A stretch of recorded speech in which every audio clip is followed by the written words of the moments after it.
Dopo 2 anni di stop, poter ripartire per noi è un motivo di grande gioia. È sempre stato un motivo di grande gioia questa fiera, quindi figuriamoci adesso dopo un periodo di stop.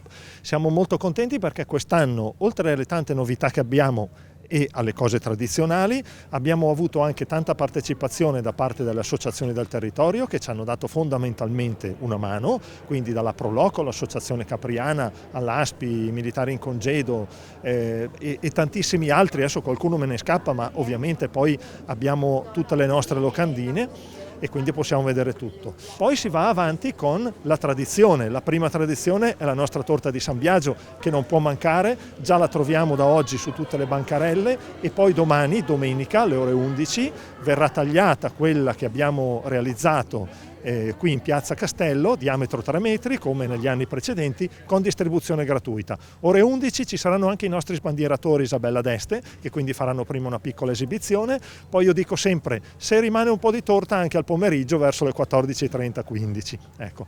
Poi non dimentichiamo le nostre cantine, i nostri viticoltori, i prodotti del territorio, e se mi permettete un ringraziamento parto dalla base, da tutti quanti oggi stanno lavorando, perché chi oggi ha la bancarella qua sta facendo un lavoro, senza di loro sicuramente questa fiera non potremmo farla. E poi naturalmente tutte le associazioni, tutti quelli che hanno collaborato, i miei consiglieri che sono 2 settimane, non 2 giorni, 2 settimane che corrono come dannati. E poi abbiamo una fortuna quest'anno che non capita sempre, che è il sole.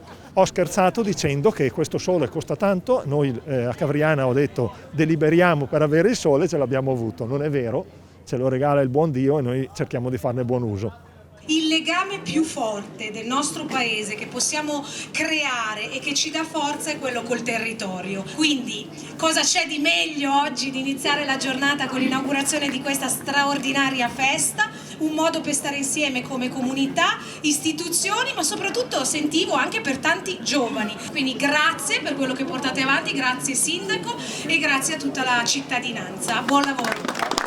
Facciamo un applauso anche a tutti i sindaci presenti, perché queste iniziative sono merito anche loro, perché a promuovere tutti questi prodotti, le tradizioni nostre locali, se non ci fossero i sindaci, non ci fossero le associazioni del territorio, difficilmente questi eventi potrebbero essere fatti.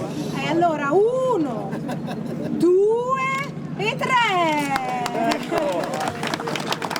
Ripartire anche da queste esperienze antiche, no, della tradizione, del territorio, per ridare l'occasione ai giovani, a tutti i cittadini, ma anche alle persone più fragili, poter stare insieme e di partecipare alla comunità. Questo può servire davvero anche per il futuro, per avere delle comunità più inclusive e che insomma non lasciano indietro nessuno.